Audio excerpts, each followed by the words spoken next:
You talk about our permanent population, which right now is hovering around 9,000 permanent residents. But we have another population we refer to as a visitor-adjusted population. So on any given day, there's between 25 and 35,000 people in Banff. I'm John Lewis, and you're listening to 360 Degree City, a podcast where we talk to people who are working to make cities better. Our hope is that after each episode, you'll start to see your own city from a slightly different angle. The town of Banff, at an altitude of 4,500 feet, lies nestled in a valley at the junction of the Bow and the Spray rivers under the watchful eye of Cascade Mountain. If you haven't been to Banff National Park, I really suggest that you add it to your to-do list. The Rocky Mountains, glacial lakes, and expansive forests make it one of the most beautiful places on Earth. The town of Banff is a great spot as well.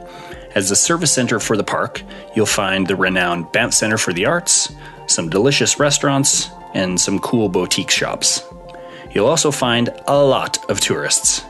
The town itself is 4 square kilometers with about 9,000 residents, yet it attracts over 4 million tourists a year. These circumstances led to a unique set of challenges for the town. Last year, our team at Intelligent Futures wrote the town's first environmental master plan.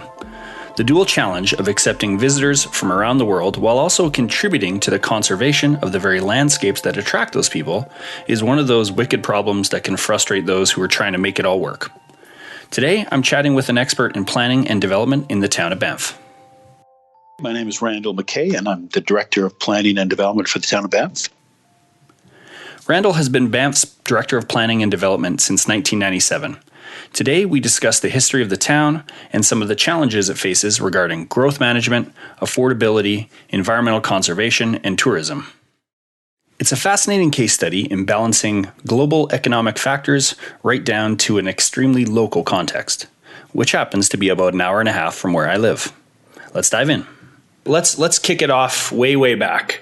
So back in 1883, can you explain to folks who don't know much about Banff, why was it founded as a town way back? The settlement of the Banff town site followed the CPR and the discovery of the natural hot springs at the Cave and Basin at the base of Sulphur Mountain in 1883. The park was made famous in its early days by the discovery of the basin and hot springs in 1883. Virtually in the town centre, still today, this well-laid-out area of gardens and cave house attract visitors from all over the world. And the town was purpose-built to serve as a visitor service center, first for the healing waters of the hot springs, and then as a place for visitors to the national parks, which again were created specifically as a result of the discovery of those hot springs. And it was Canada's first Prime Minister, John A. Macdonald, who made that decision to set a small reserve and protect that reserve around those hot springs. And by 1887, the Rocky Mountains Park Act was created in June of that year, and this protected area was expanded to about 260 square miles and named Rocky Mountains Park. It was Canada's first national park and the second established in North America, the first being Yellowstone National Park. And so that's really where it all began, with the discovery of the hot springs. And then the head of the CPR at the time, a gentleman by the name of William Cornelius Van Horn, had a vision to bring the beauty of the Canadian Rocky Mountains to the rest of the world. And I mean, it was quite the vision when you think about what he had in mind. And he commissioned blueprints for an impressive hotel to be constructed at the convergence of the Bow River and Spray River. And that's the Banff Springs Hotel. So construction began in 1887, and then the hotel opened the following year in 1888. The Banff Springs Hotel, built by the Canadian Pacific Railway, is the oldest in Canada's Rocky Mountains, and is a dominant site from many vantage points. And Van Horn said it best at that time: if you can't export the scenery, we will import the people. And, an import he did to the hotel and to the healing waters of the hot springs. And this was the area's first large-scale tourist accommodation facility, which followed in line with the vision of railway hotel facilities across Canada. And so, the establishment of Banff National Park we owe much to the railway, but really also to early government efforts during that time to connect a young nation from coast to coast by means of the Transcontinental Railroad. So that's a pretty key time in history. Okay, great. And I guess as we move ahead a century, Banff's population in 2016, according to the census, was around 7,800 people. But number of tourists to Banff just keeps increasing. And in 2016, 2017, there was over 4 million visitors to Banff National Park. That was something that, as we were working on the Banff Environmental Master Plan, that was really an eye-opener and a head-scratcher at the time. So that's a really unique context. So can you talk about how that has affected your work in terms of planning decisions and development decisions in the town? Absolutely. And it is really unique and somewhat of an anomaly. I always like to joke that Banff it's a city trying to disguise itself as a town, and what I think in the heart of what is one of the greatest national park systems in the world, and one of the last substantially intact ecosystems. It has become the jewel in the crown of Canada's national park system, partly because of mostly because of its outstanding beauty and UNESCO designation that goes back to 1985, and that all of mankind says this area is important to sustain for all time, and it's this foundation which really gives us our clarity of purpose for all of our underlying planning principles, our policy directives and our standards and regulatory mechanisms within this quite remarkable context. But when you look at the visitation you speak of and the evolution of that, which year-round tourism began in 1969, 1970, when the Banff Springs Hotel made a decision to go year-round. And there were certainly, it goes back even further that with some of the development of the ski areas, which were mostly local facilities. But, and then you have the Trans-Canada Highway and the evolution of that as well. But for much of the last century, both the town site, Banff the town, and Banff the park have provoked these contentious debates between the proponents of a tourism economy and proponents of conservation. I'll be honest, it's something we continue to struggle with to this day. For sure. In terms of balancing nature and commerce, and nature informs all of our decision, and it's a constant reality for those of us who live in the mountains. And the town historically was planned as an open system with human wildlife coexistence working together, and this really affects our decision making in many ways in terms of how we balance these interests and learning to live with finite limits to growth, and recognizing the fact that we can't be all things to all people. There are thresholds. Mm-hmm. The world is evolving, and climate change and habitat fragmentation here is really important to pay attention to and to respond to if we're to leave this place and the national park guard for the enjoyment of future generations. So this is really important. We understand place and why place is important and how place is created, and sustaining that for all time. Because I don't think people think long enough into the future about absolutely. City building. The time horizons, in my opinion, are often too small. They're economically driven by 10-year to 25-year economic cycles, but we have to think for all time. And I just wish more city planners and people in the profession of city building thought like that we could protect and build and build place over time and cultivate that.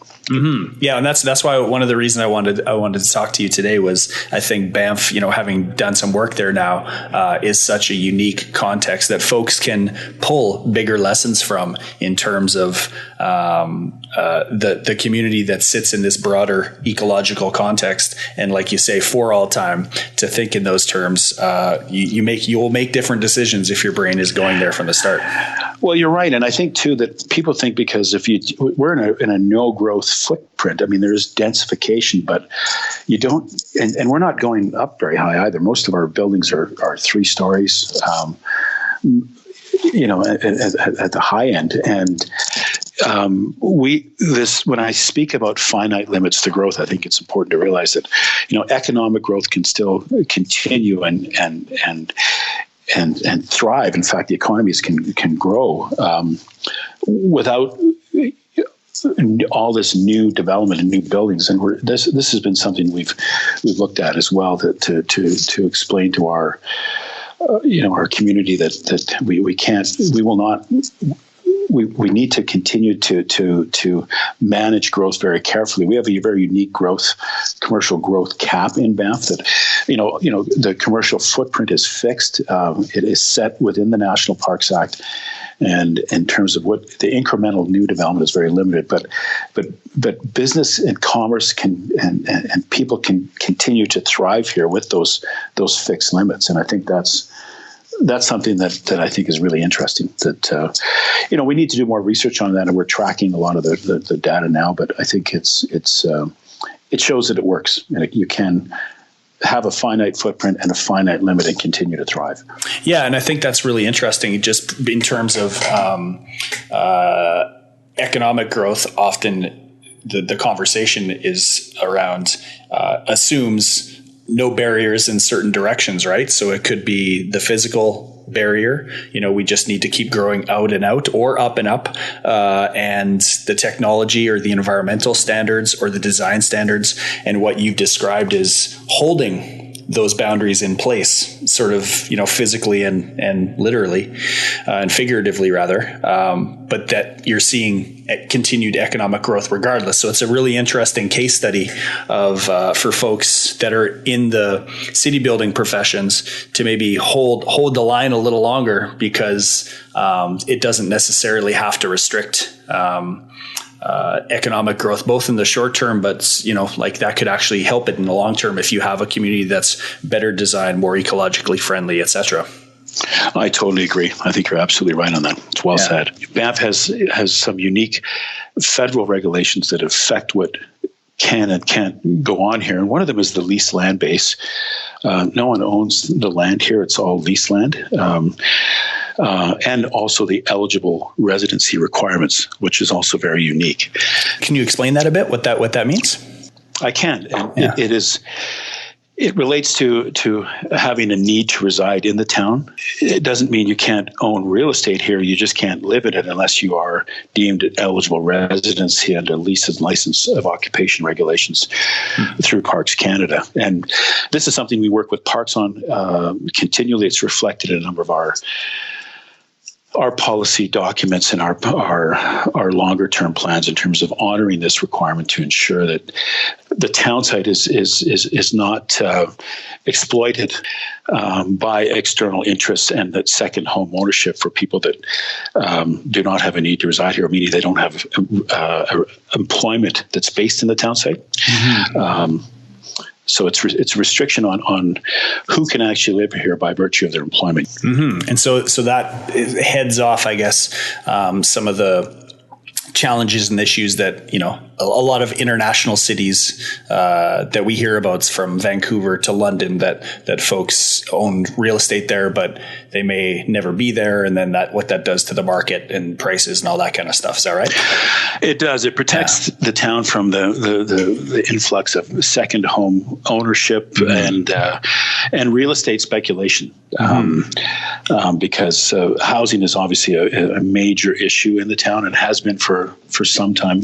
So with that in mind, what's for folks that are listening that have been to a town that is give or take around 7,800 people, can you maybe describe some of the challenges that you experience in terms of planning, administering, living in Banff that wouldn't be comparable to just an average town of 7,800 people? Well,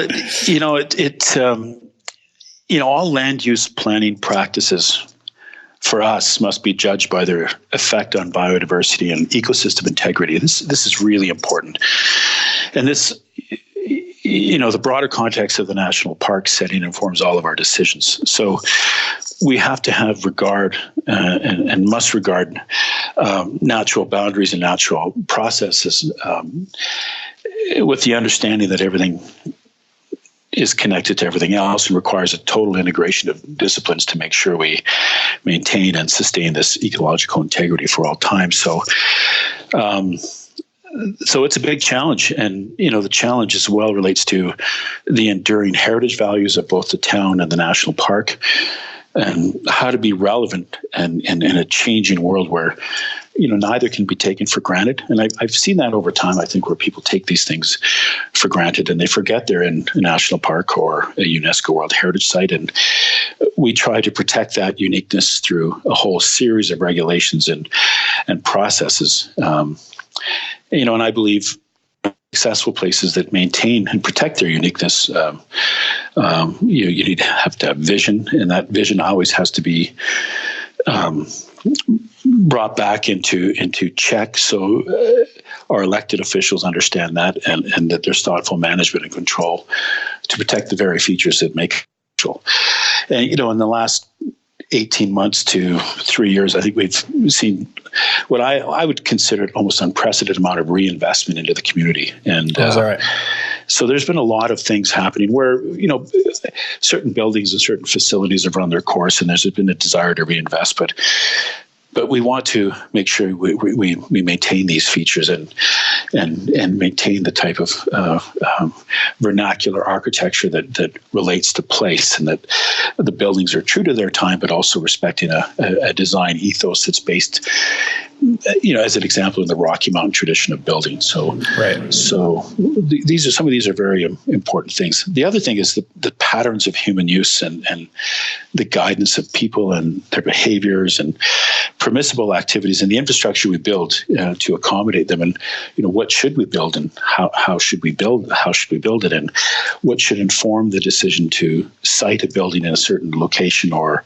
a certain facility in a certain place, and can we adjust those, and how do we adjust them to ensure that they meet our design guidelines and our overall vision for the town. Could you give an example of how, let's say, when you were talking about biodiversity, can you tell us a story of a development or a piece of infrastructure that is considered biodiversity, just to help folks understand what that means in a tangible way? Yeah, I'll give you. I like to use the example of a town facility. This is our recreation center. We expanded our arena, I think about 8 years ago. It's called the Fenlands Recreation Center, and so one of the things that's a peripheral development located adjacent to a wildlife corridor and identifiable wetland, and the environmental science and thinking that went into siting the expansion of that facility. And even we had a debate about whether or not it should even be located at that current location, and should we remove it altogether. We went so far as to do that, to examine the development program, and then asked ourselves the question, should we even be proceeding to develop this, or should we build it elsewhere and not build it at all? And when we expanded, and this was a rebuilding of a facility and adding on a second arena and a curling rink in a much more enhanced community facility, we made the decision to proceed with the site, the existing site, but shape the building around a whole series of environmental considerations in terms of wildlife movement, landscaping. There's a whole range of things we looked at in terms of design that was shaped by site constraints that resulted in the building that you see today. Okay, and so for folks that, because I think one of the things when you put on environmental consideration, technology, design, people equate that to cost for sure. How does the town reconcile sometimes that, these efforts, there's definitely a case to be made for why it's worthwhile. How do you reconcile the tension of potentially added cost, when municipal governments are consistently, challenged to do more with less? How do you deal with that? I guess because I know a lot of municipalities and a lot of folks that are trying to make change. That's a barrier they run into. How do you folks address it in Banff? Right, and we certainly acknowledge it up front that it's not an easy hurdle to overcome when it comes to redevelopment.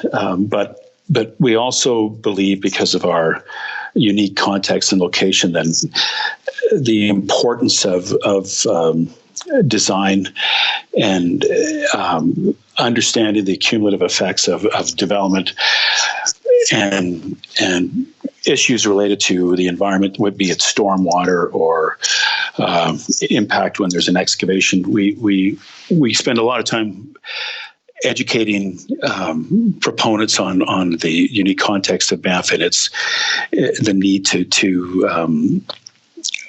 look at the bigger picture and to build to a standard that we believe goes back to the National Parks Act of Canada and the very founding of the National Park System, that it is a special place and deserves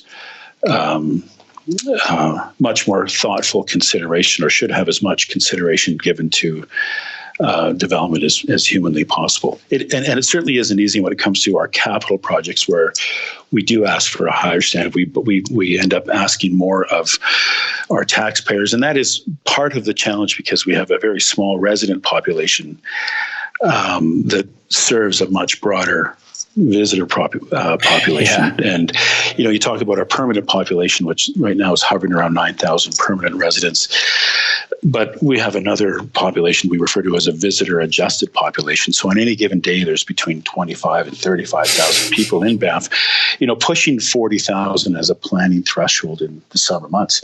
And this is challenging, because for sure, you can't just put the burden on the taxpayer of Banff, the resident who has a need to reside, who's living here, to pay for all those services.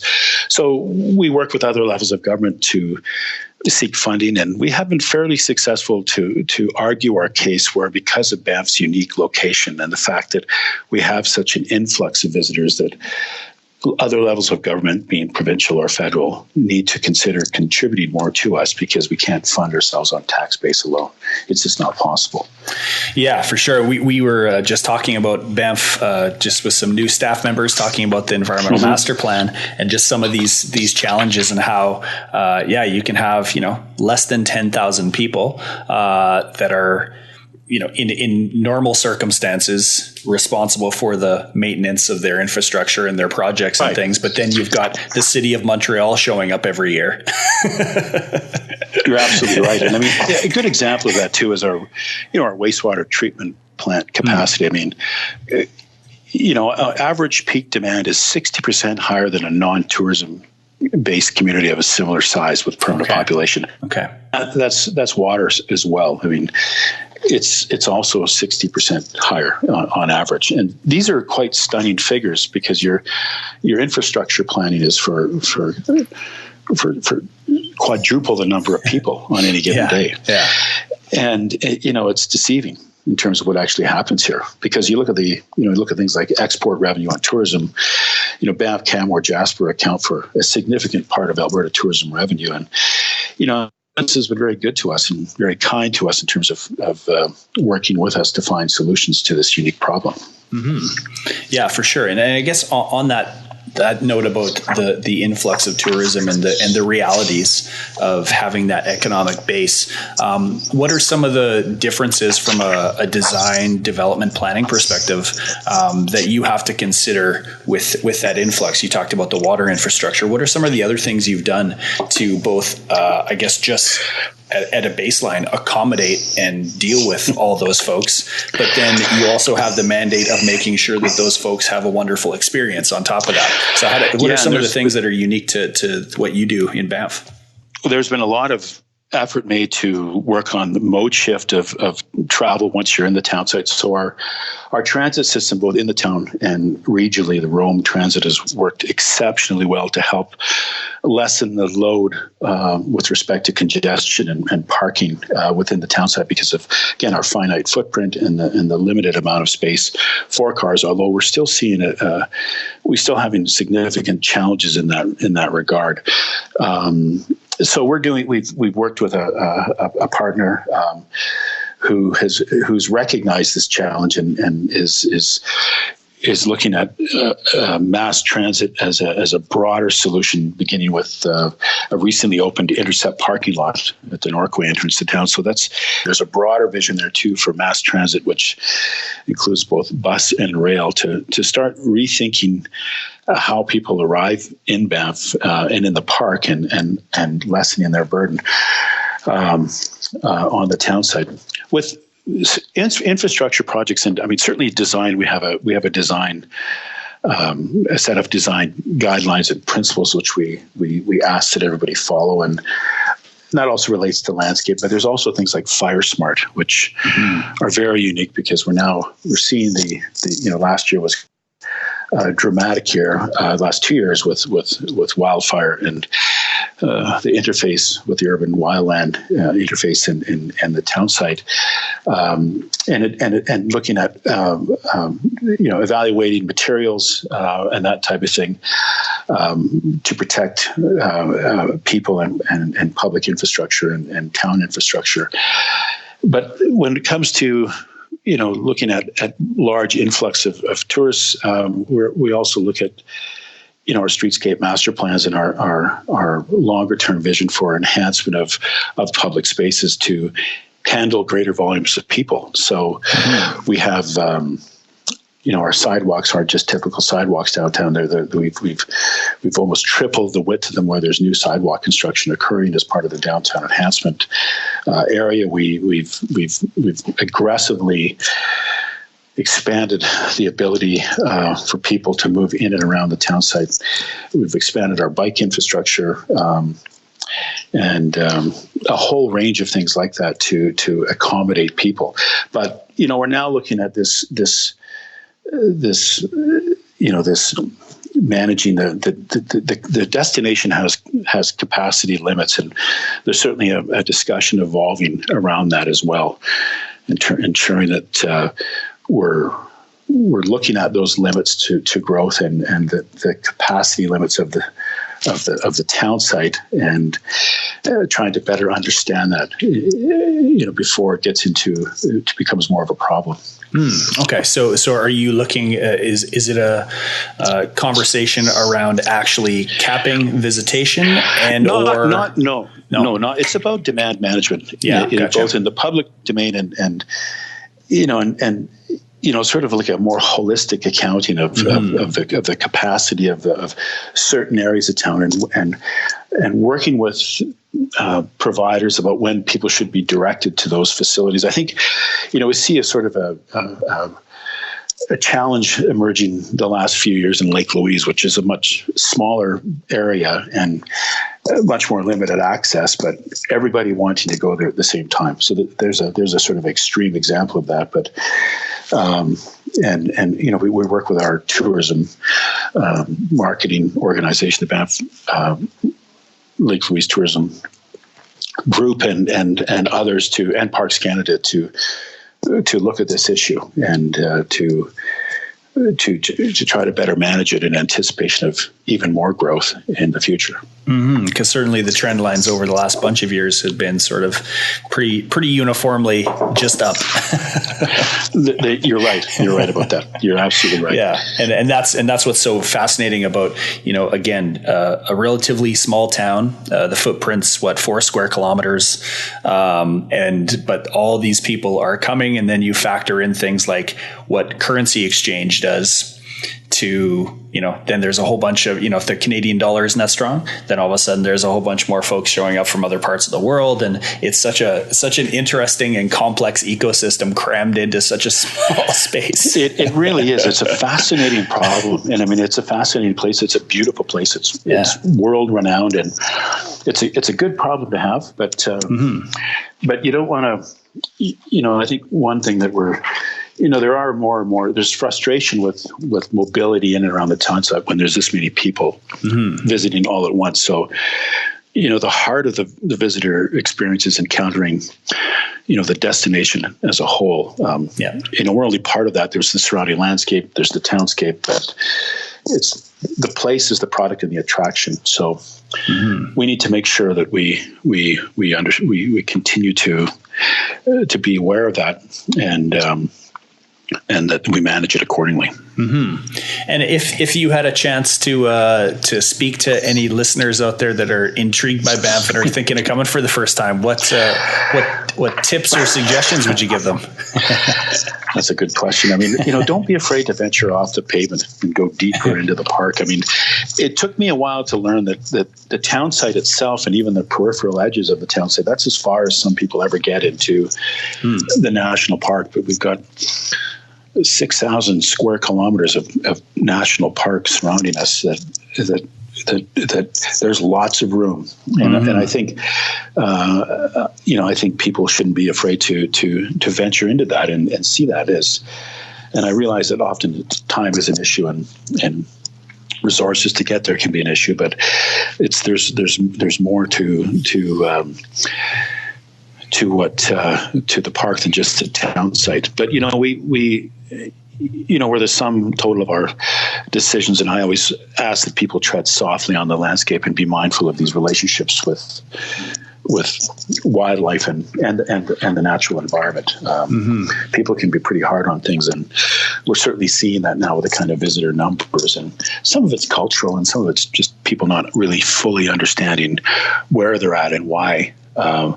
Why we restrict access to certain areas at certain times of the year. They need to understand that they're done for a reason, and that they're there to protect both themselves and the experience for others as well.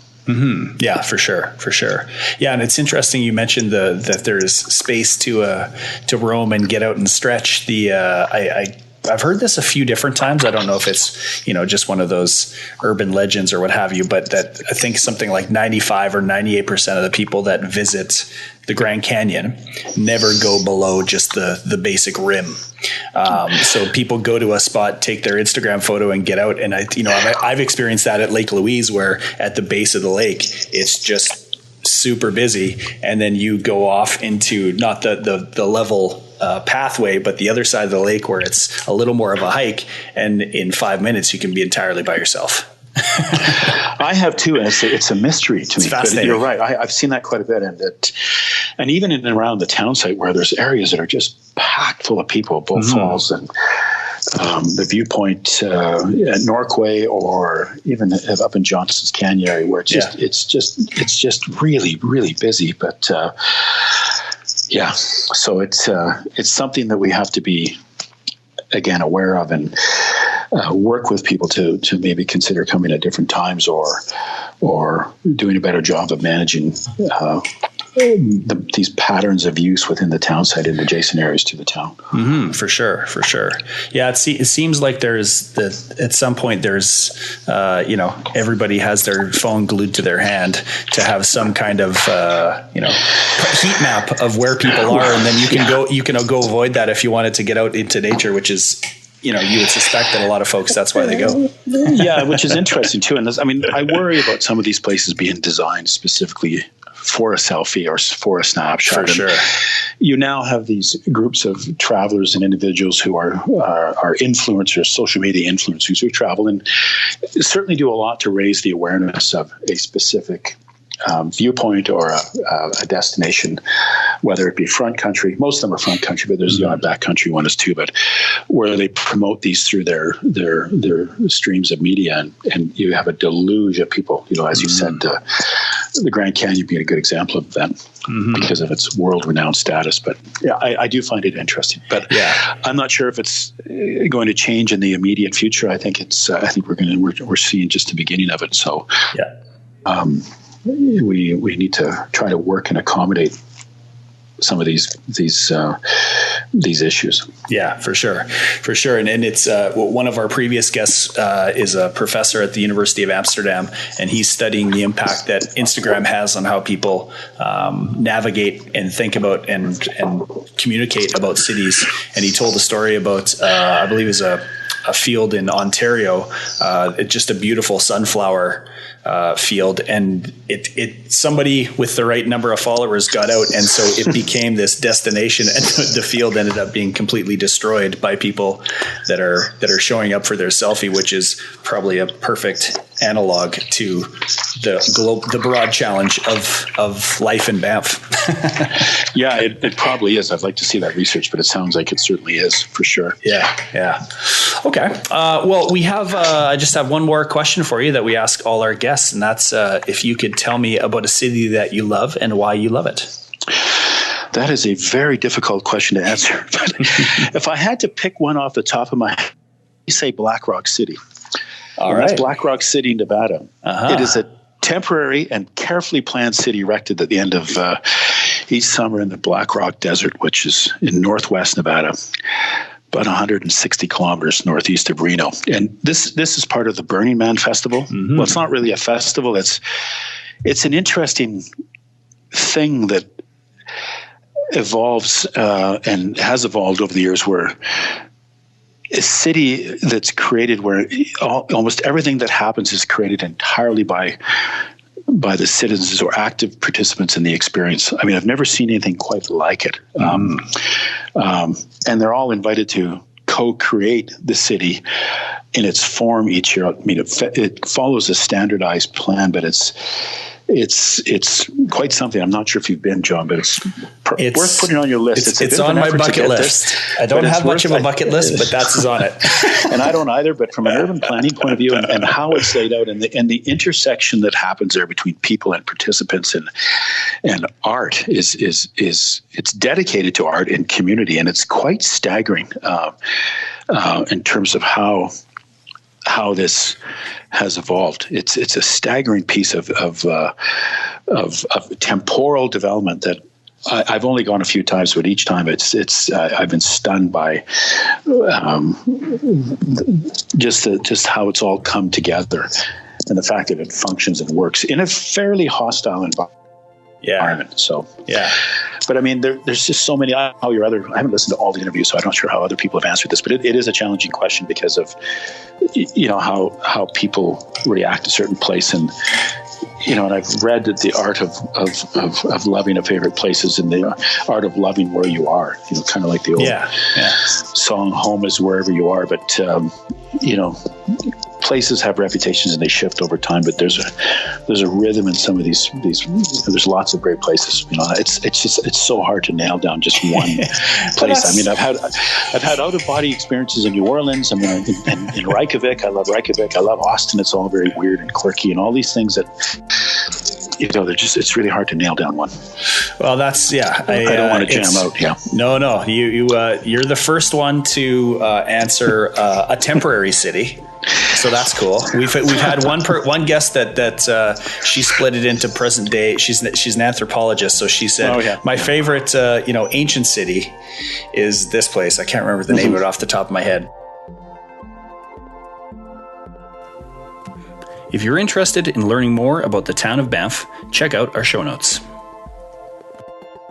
360 Degree City is created by our team at Intelligent Futures. To learn more about the work we do, go to intelligentfutures.ca. I'm John Lewis. Thanks for stopping by.